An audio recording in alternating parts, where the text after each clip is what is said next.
2024 was a pretty interesting year overall as far as monster taming games are concerned, with certain titles making a major splash in terms of notoriety and many others truly breaking the mold of what a monster tamer is or could be at a fundamental level. Whichever way you slice it, the monster taming games that have released this year will definitely set a new precedent and act as a foundation for what we will see in the future. Today we're going to be going over my 10 picks for new monster taming games that have released in 2024 that you should definitely check out, so make sure to sit back, relax, subscribe for all things monster taming, and let's dive in.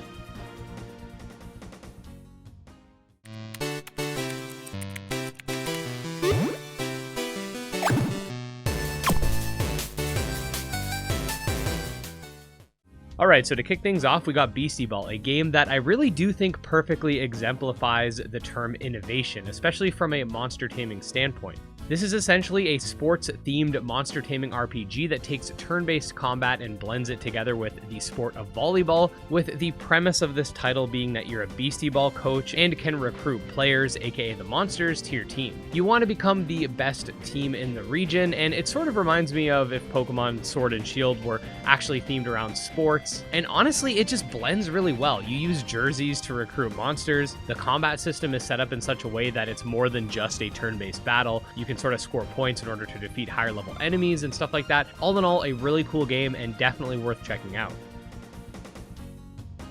This year, Monster Hunter Stories was released on Nintendo Switch and PC and is a spin-off game for the Monster Hunter franchise that takes it in a turn-based monster riding direction. This game originally released for 3DS, with the sequel Monster Hunter Stories 2 Wings of Ruin releasing a few years ago on Switch and PC, but basically this game has you exploring the Monster Hunter world as a monster rider who battles alongside the beasts instead of slaying them. You can mount them, recruit them, and what's really cool is that you can build your character and the monster separately, so you can kind of like build your own armor and stuff and play around with your play style while also having your unique monsters as well.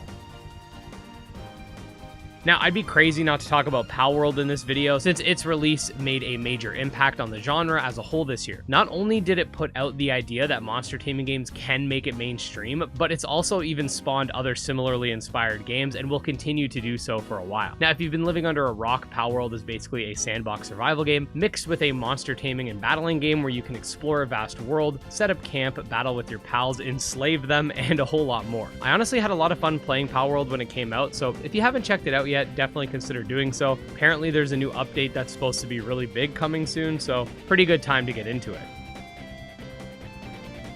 Now, if you're looking for something more akin to a traditional Pokemon-esque game, look no further than Dokimon, a retro-style turn-based monster taming RPG that was created in the Mon May engine, which is a new, well, engine akin to something like RPG Maker, but for monster taming games specifically.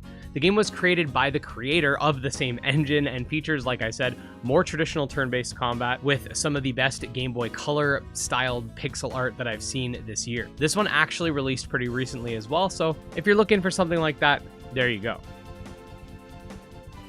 If you're someone that's looking for a cozy farming sim with a monster taming twist, you can also check out Ova Magica, a game that takes inspiration from both Pokemon and Stardew Valley in order to make a game that sort of combines the two quite well. In the world of Ova Magica, you have your own farm to build up and blob companions you can collect and battle with. You can visit the blob realm in order to get some experience and go up against other blob tamers along the way. Definitely a great pick if you're someone who enjoys these more cozy types of games.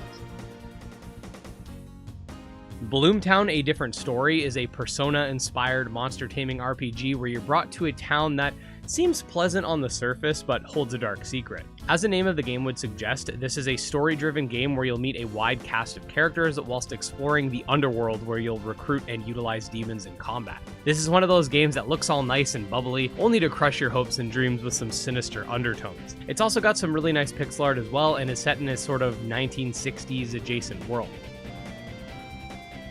Next, we have the only fan game on this list. However, I do think that anybody that's played a game from this developer would agree they definitely deserve a place here. The game in question is Digital Tamers 2, the sequel to Digital Tamers Reborn, which is essentially a Digimon raising and battle sim, not too dissimilar from something like Monster Rancher for those that haven't played a Digimon game before. But essentially, you take care of your monster, put it through rigorous training, and then go up against other Digimon in real-time battles. I cannot understate how much effort went into this fan game, not to mention the fact that it was coded from the ground up and plays for both PC and Android devices, which is really cool too.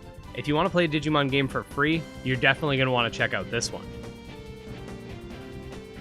Another monster taming title that takes the genre into more of a social and farming sim world is Moonstone Island, which just released on Switch this year and is also out on mobile if you have a Crunchyroll subscription, which is kind of interesting. I didn't even know that was a thing. Granted, it had already released on PC last year. However, this game definitely deserves more attention. Basically, you can explore over 100 islands, all of them containing various spirits for you to collect and utilize in card-based battles. You can customize your very own farm, and best of all, the developers have been putting out updates for almost 2 years since the PC release, which adds new cosmetics, new spirits, and more. This is one of those few social and farming sim type games that I can confidently say, if you're not really into farming or social sims, you'll probably still enjoy it because you can literally choose to avoid 99.9% of that and still get a full experience. There are temples to explore, dungeons to conquer, and a whole lot going on for this game, so I do highly recommend it to everyone.